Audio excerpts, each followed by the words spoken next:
নমস্কার। শুরু করছি শ্রীমদ্ ভাগবতের নতুন এপিসোড। আজকে আমাদের দ্বিতীয় স্কন্ধ শুরু হওয়ার কথা ছিল। আগের এপিসোডে আমরা দেখেছিলাম যে পরীক্ষিত সুখদেবকে কিছু প্রশ্ন করেছিলেন এবং সুখদেব সেই প্রশ্নগুলোর উত্তর দেওয়া শুরু করলেন। তো শুরু করে সেই উত্তর দেওয়া থেকেই এই দ্বিতীয় স্কন্ধের সূচনা হচ্ছে।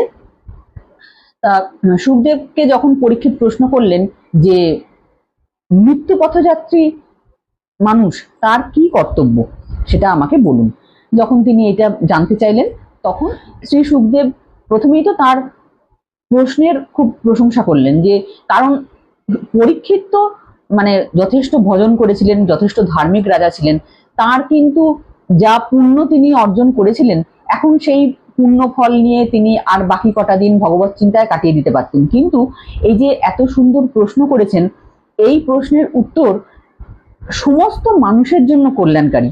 সেজন্য সুখদেব বললেন যে তুমি যে প্রশ্ন করেছো সেটা তুমি শুধু নিজের জন্য করোনি, তুমি করেছো সমস্ত জগতের কল্যাণের জন্য। তাই এই রকম প্রশ্নের তিনি খুবই প্রশংসা করলেন এবং তারপর তাকে উত্তর দিতে শুরু করলেন। তিনি প্রথমেই বললেন যে পরীক্ষিত জানতে চেয়েছেন কি কি শ্রোতব্য, স্মর্তব্য, কর্তব্য।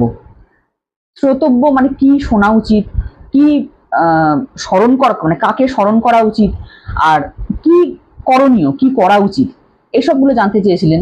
তো এই সব কিছুরই উত্তর এক কথায় শ্রী ভগবানের নাম। শ্রী ভগবানের নাম, ভগবানের লীলা, এইগুলো শ্রবণ করা উচিত। এটাই মানুষের একমাত্র শ্রোতব্য। তার কথাই সবসময় গান করা উচিত, কীর্তন করা, তার কথা বলা, ভগবানের নাম সবসময় করা আর কি। হ্যাঁ, এইটা হচ্ছে কর্তব্য। এই কর্তব্য মানুষের করা উচিত। আর কি স্মর্তব্য কি স্মরণ করা উচিত না, ভগবানকেই স্মরণ করা উচিত, সব সময় মনে রাখা উচিত। তার বিভিন্ন লীলা, তার নাম, তার গুণাবলী, এইগুলো মনের মধ্যে সবসময় স্মরণ করা উচিত। তো এই সমস্ত বললেন যে সবকিছুই ওই শ্রী ভগবানের নাম কানে শুনলে জীবন পবিত্র হয়, তার কথা বললে বাণী পবিত্র হয়। আমরা তো সারাদিন কত বাজে কথা বলে সময় কাটিয়ে দিচ্ছি। ভগবানের নাম যখন করব, যখন কাউকে ভগবানের কথা শোনাবো, যখন ভগবানের গান কীর্তন করব, তার নাম উচ্চারণ করব, তখন আমাদের বাণী পবিত্র হবে। হ্যাঁ, এইভাবে আমরা বাণীকে পবিত্র করব। কানে আমরা সারাদিন কত অপ্রয়োজনীয় কথা, কত বৈষয়িক কথা শুনছি, যখন ভগবানের নাম শ্রবণ করব তখন সেই কানের মধ্যে দিয়ে আমাদের একদম অন্তরে প্রবেশ করে যাবে ভগবানের যে নাম। তো ফলে আমাদের কান পবিত্র হবে, আমাদের সমস্ত শরীর পবিত্র হয়ে যাবে ভগবানের স্পর্শে। আর স্মর্তব্যও তাই, স্মরণীয় কি না, ওই ভগবানের কথা সবসময় মনে মনে চিন্তা করতে হবে। চিন্তা নয়, চিন্তন। চিন্তা ওই আমরা সবসময় একটা যেমন ভয় পাই, কি জানি ওখানে যাচ্ছি এটা আবার খারাপ কিছু হবে না তো, কি জানি অমুক এই কথাটা বললো, ও আবার কোনো ক্ষতি করার চেষ্টা করবে না তো। এগুলো হচ্ছে চিন্তা। এই চিন্তা থেকে সন্তরা বলেন যে এই সমস্ত চিন্তা থেকে ওই চিন্তা শেষ পর্যন্ত চিতায় নিয়ে যায়। হ্যাঁ, তারই চিন্তা করে কোনো লাভ নেই, কিন্তু করতে হবে কি না চিন্তন। চিন্তন বলতে ভগবানের নাম স্মরণ। চিন্তন, তুমি যিনি তোমাকে এই পৃথিবীতে জন্ম দিয়ে পাঠিয়েছেন তার উপরেই সব ভার ছেড়ে দিয়ে নিশ্চিন্ত হয়ে যাও। ব্যাস, তুমি তার কথা চিন্তা করো, তিনি তোমার কথা চিন্তা করছেন। তোমাকে ভাবতে হবে না যে কোথায় তোমার কি হবে না হবে, সবকিছু ভগবান ভেবেই রেখেছেন। তুমি সৎ পথে থাকো, নিজে ভালো কাজ করো, ভগবান ঠিক তোমাকে সমস্ত রকম বিপদ আপদ থেকে রক্ষা করবেন, ঠিক তোমাকে পথ দেখিয়ে নিয়ে যাবেন। তুমি শুধু সৎ পথে থাকো। হ্যাঁ, তো সুতরাং চিন্তা নয়, ভগবানের চিন্তন করতে হবে সবসময়। তারপর তিনি বললেন যে এই যে শ্রীমদ্ ভাগবত, এতে যে ভগবানের লীলার বর্ণনা আছে, ভগবানের দুরকম রূপের কথা বলা হয়েছে, নিরাকার আর সাকার। নিরাকার বলতে তার কোনো রূপ নেই, তিনি একজন বিরাট পুরুষ, তাকে আমরা সাধারণ মানুষরা ধারণাই করতে পারি না। তো সেই নিরাকার ব্রহ্মের ধারণা করা আমাদের পক্ষে সত্যি খুবই কঠিন, কিন্তু বড় বড় সাধু মহাত্মা যোগীরা সেটা পারেন। তো সুখদেব তো একজন বিরাট বড় মহাপুরুষ, তিনি পারেন, তিনি এই নিরাকার ব্রহ্মের উপাসনা করতেই পারেন। হ্যাঁ, তার ধারণায় আসবে, কিন্তু নিরাকার ব্রহ্মের প্রতি তার পূর্ণ বিশ্বাস, শ্রদ্ধা, ভক্তি থাকা সত্ত্বেও এই যে ভাগবতে যে ভগবানের লীলা বর্ণনা করা হয়েছে সেটা তো সাকার, ভগবানকে একজন মানুষের মতন দেখানো হয়েছে। গোকুলে যে সমস্ত লীলা হয়েছে, বৃন্দাবনে যে লীলা হয়েছে, এগুলো তো একজন একটা মানব শিশুর যেমন লীলা সেসব দেখানো হয়েছে। তারপর কৃষ্ণ যখন মথুরাতে গিয়ে রাজা হলেন, সেইখানে তার কি লীলা, শ্রীকৃষ্ণের বিভিন্ন যে লীলার বর্ণনা হয়েছে তখন তো তাকে সাকার হিসেবে দেখানো হয়েছে। সেই সাকার ব্রহ্মের প্রতিও তিনি একজন পরম যোগী হওয়া সত্ত্বেও আকৃষ্ট হলেন। কেন না ওই একই কারণ, যে ভগবানের নাম এত সুধাবর্ষণকারী নাম, যে তিনি যখন তার বাবার কাছে এই শ্রীমদ্ ভাগবত পড়লেন, শ্রীমদ্ ভাগবত ব্যাসদেব রচনা করে তো প্রথম সুখদেবকেই পুরোটা পড়িয়েছিলেন। তা তিনি যখন তার বাবার কাছে এই শ্রীমদ্ ভাগবত পড়লেন, তখন একবারে তাতে যেন মানে ডুবে গেলেন।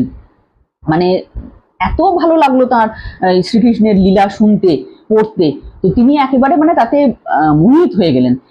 তো সেটাই তিনি পরীক্ষিতকে বললেন যে ভগবানের রূপের ধারণা করা, মানে ভগবানকে চিন্তা করা মনে মনে, নিত্য নিরন্তর তার চিন্তা মনের মধ্যে জাগিয়ে রাখা, এইগুলোই হচ্ছে একজন মরণশীল ব্যক্তির কর্তব্য।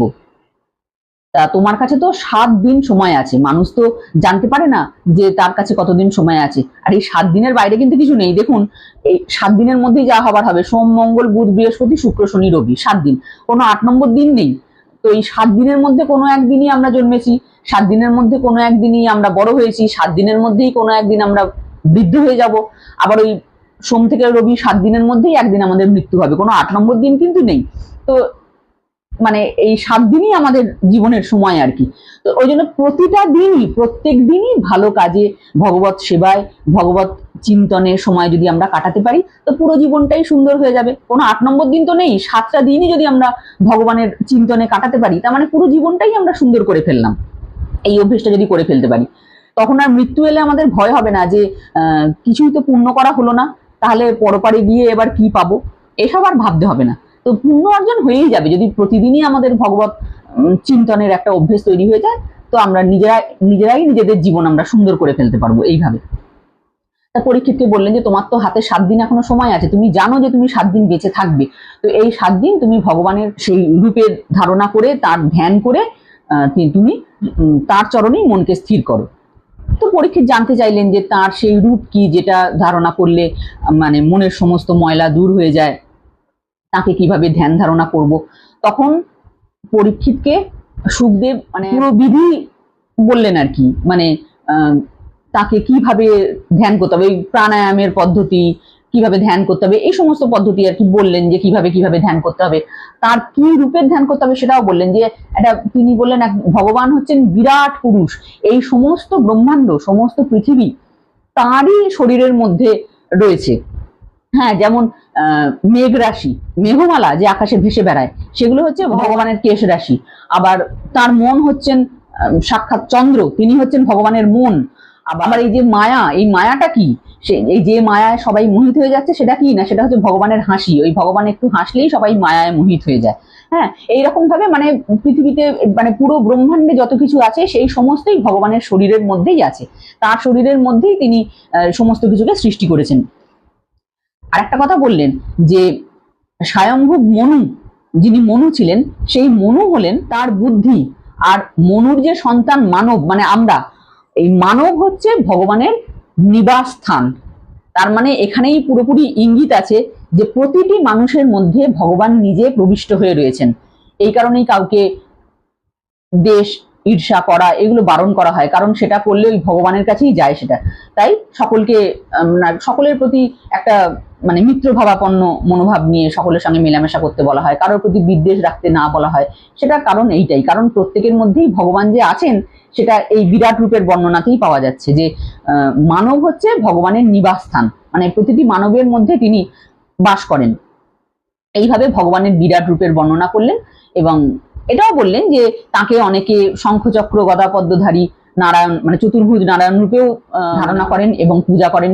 তুমি সেই রূপেরও ধারণা করতে পারো, যে রূপের ধারণা তুমি করতে চাও সেটাই মঙ্গলময়। তুমি এইভাবে তাকে ধারণা করার চেষ্টা করো, তুমি অন্তর্মুখী হয়ে তোমার মনের মধ্যে তার ছবি ফুটিয়ে তোলার চেষ্টা করো। এইভাবে চিন্তা করতে করতে তোমার মন সম্পূর্ণরূপে তার চরণেই একেবারে নিবেদিত হয়ে যাবে। এছাড়াও তাকে নানান রকম বিষয়ে জ্ঞান দিলেন আর কি, যে মানুষের তো দিন কেটে যাচ্ছে সকালবেলায় অর্থ উপার্জন করতে, পরিবারকে মানে ভরণ পোষণ করতে হবে, সেই অর্থ উপার্জন করতে, রাত্রে কেটে যাচ্ছে ঘুমিয়ে, তো তাহলে তারা কখন ভগবানের জপ করবে, কখনই বা ভগবানের ধ্যান করবে? নিজেকেই সময় বার করতে হবে, নিজেকেই সময় বার করে তার চিন্তনে মানে সময় কাটাতে হবে ইত্যাদি নানান রকম তাকে বললেন। এরপর মানুষের মুক্তি কিভাবে সম্ভব, একটা হচ্ছে সদ্য মুক্তি, একটা হচ্ছে ক্রমমুক্তি। মানে সদ্য মুক্তি মানে মুক্তিগামী ব্যক্তি তিনি কিভাবে প্রাণায়াম করে যখন বুঝতে পারবেন, মানে যারা এগুলো মানে যোগীদের জন্য, যারা যোগীরা যখন বুঝতে পারবেন যে তাদের মৃত্যুর সময় আসন্ন, তখন তারা প্রাণায়াম করে মন স্থির করবেন, ইন্দ্রিয় সংযম করবেন, করে অন্তর্মুখী হয়ে ভগবানের ধ্যান করবেন। এইভাবে তারা কিছুক্ষণের মধ্যে প্রাণ ত্যাগ করবেন। আবার ক্রমমুক্তি কি, প্রতিদিন একটু একটু করে চেষ্টা করা, ভগবানকে ধ্যান করা, ধারণা করা, তাকে মনে মনে ভাবা ইত্যাদি, প্রাণায়াম ইত্যাদি যা যা করা সেগুলো সমস্ত নিয়ম মেনে তার স্মরণ মনন করা। এইগুলো করতে করতে একসময় তার চিত্ত নির্মল হয়ে যাবে এবং সে তারপর ক্রমশ মুক্তির জন্য মানে অধিকারী হয়ে যাবে আর কি। এইভাবে সদ্য মুক্তি, ক্রমমুক্তি এইগুলো বর্ণনা করলেন। ভগবানের যে চতুর্ভুজ নারায়ণের রূপ সেটা তো বললাম, বর্ণনা করলেন। কিন্তু সব থেকে সহজ উপায় যেটা আমি তোমাকে বললাম, যে সব সময় ভগবানের শ্রবণ, কীর্তন, চিন্তন এইগুলো সব সময় করতে হবে। করলে এর থেকে সহজ পন্থা আর নেই। তুমি ভগবানের কথা সবসময় শুনতে থাকো, বলতে থাকো বা গাইতে থাকো, তার কথা স্মরণ করতে থাকো, ঠিক কিছু সময় পরে তোমার চিত্ত নির্মল হয়ে যাবে এবং তুমি ভগবত পদে ভক্তি লাভ করবে। এইভাবে পরীক্ষিতকে সমস্ত কিছু বলে সুখদেব বললেন যে তুমি দেখো আমার কাছে যা যা জানতে চাইলে, যে মানুষের মৃত্যু আসন্ন তার কি কি করণীয় সেগুলো আমি তোমায় বলে দিলাম। এবং মানে বেস্ট উপায় উনি যেটা বললেন যে ওই শ্রবণ, কীর্তন আর স্মরণ, এই তিনটেই হচ্ছে সব থেকে মানে প্রকৃষ্ট পন্থা। এর দ্বারাই ভগবানের ভক্তি লাভ, অন্তিমে মুক্তি লাভ সবই সম্ভব। কিন্তু এইসব বলার পরে বললেন যে দেখো বিভিন্ন কামনা পূর্তির জন্য মানুষ বিভিন্ন দেবদেবীর পূজা করে। তো যেমন যিনি আয়ু চান তিনি অশ্বিনী কুমারদের পূজা করেন, যিনি বিদ্যা চান তিনি মহাদেবকে পূজা করেন। এইভাবে যিনি মানে যে জিনিসটা চান সেই সেই দেবতার পুজো করেন। কিন্তু যিনি মানে বুদ্ধিমান ব্যক্তি হবেন, তিনি নিষ্কামী হন আর তার মধ্যে সমস্ত রকম মানে কামনা বাসনা থাকুক, যাই হোক না কেন, তিনি মোক্ষই চান আর পৃথিবীর সব সুখই চান, যেমনই হোক না কেন, বুদ্ধিমান পুরুষ কিন্তু পুরুষোত্তম ভগবানেরই পুজো করবেন, কারণ তিনিই তো সব হয়েছেন, তিনিই সব। এবার তাকে পুজো করলেই সবাইকে পুজো করাও হবে, সবকিছু পাওয়াও হবে। তাই বুদ্ধিমান পুরুষের উচিত পুরুষোত্তম ভগবানকেই পূজা করা। তো এই সমস্ত বলার পরে পরীক্ষিত দেখলেন যে ওনার যা প্রশ্নের উত্তর সে তো সুখদেব দিয়ে দিয়েছেন। মৃত্যু পথযাত্রী মানুষের কি করা উচিত সে তো উনি বলে দিলেন। তো তখন পরীক্ষিত এবার জিজ্ঞেস করলেন যে হে মহর্ষি, আপনি যা বললেন মানে এতে তো আমার আরো চোখ খুলে যাচ্ছে। হ্যাঁ, আপনি যা যা বললেন সমস্ত কথাই সত্য এবং অত্যন্ত সারগর্ভ, মানে এটাই তো জীবনের সার। তো আমার চোখ খুলে যাচ্ছে, আমার শ্রীকৃষ্ণের চরণে আরো প্রীতি বর্ধিত হচ্ছে। কিন্তু এবার আপনি আমাকে বলুন, আমার একটা কথা ভীষণ জানতে ইচ্ছে করছে, এই যে ভগবান মানে সমস্ত কিছুই তাঁরই শরীরের মধ্যে রয়েছে, তার মানে সবকিছুই তিনি তৈরি করেছেন, আবার তিনিই ভাঙছেন, আবার তিনি তৈরি করছেন। তো এই যে ওই যে একটা গান আছে না, যে খেলিছ এই বিশ্বলয়ে বিরাট শিশু, পরীক্ষিত এখানে ওই কথাটাই বলছেন যে একটা শিশুর মতো তিনি যেন সেই খেলনা নিয়ে কখনো খেলছেন, কখনো ভাঙছেন, কখনো গড়ছেন। এ এক মানে অদ্ভুত প্রক্রিয়া চলছে। তো এইসব ভগবান কিভাবে করছেন সেসব আমার জানতে ভীষণ ইচ্ছে করছে, আপনি এইসব কথাও আমাকে একটু বলুন। যখন পরীক্ষিত এই প্রশ্ন করলেন, সুখদেব তো ভগবানের কথা বলতে পারলে মানে একদম আনন্দে আত্মহারা হয়ে যান। তিনি খুব খুশি হলেন এবং তিনি ভগবানের অনেক স্তুতি গাইলেন। যিনি জ্ঞানীদের আত্মা, যিনি ভক্তদের আশ্রয়, যিনি যদু বংশে জন্মগ্রহণ করেছেন, মানে তার স্তুতির মধ্যেই এই সমস্ত কথা বলছেন, এরম বলছেন আর তাকে বারংবার প্রণাম জানাচ্ছেন যে তিনি আমার প্রতি প্রসন্ন হন, তিনি আমার প্রণাম নিন। এইভাবে মানে ভগবানের স্তুতি করে তাকে প্রণাম জানিয়ে তারপর বললেন যে পরীক্ষিত, তুমি যে প্রশ্নটা করলে এটা একটা খুব ভালো প্রশ্ন।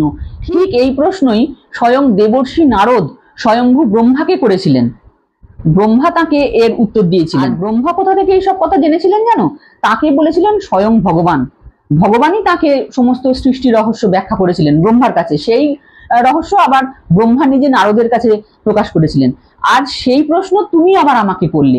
হ্যাঁ, তো আমি সেই সমস্ত কথাই মানে স্বয়ং ভগবান যে কথা বলেছিলেন সেই সমস্ত কথাই আমি আজ তোমাকে বলবো, তুমি শ্রবণ করো বলে এবার সুখদেব সেই সৃষ্টি রহস্য বর্ণনা করতে শুরু করলেন। তো আজকের এপিসোডে আমরা এর পরের অংশে আর ঢুকছি না, শুরু করলে অনেক বড় হয়ে যাবে আজকের এপিসোড, তাই এখানেই শেষ করলাম। সকলে ভালো থাকবেন, আশা করি খুব শীঘ্রই আবার দেখা হবে। নমস্কার।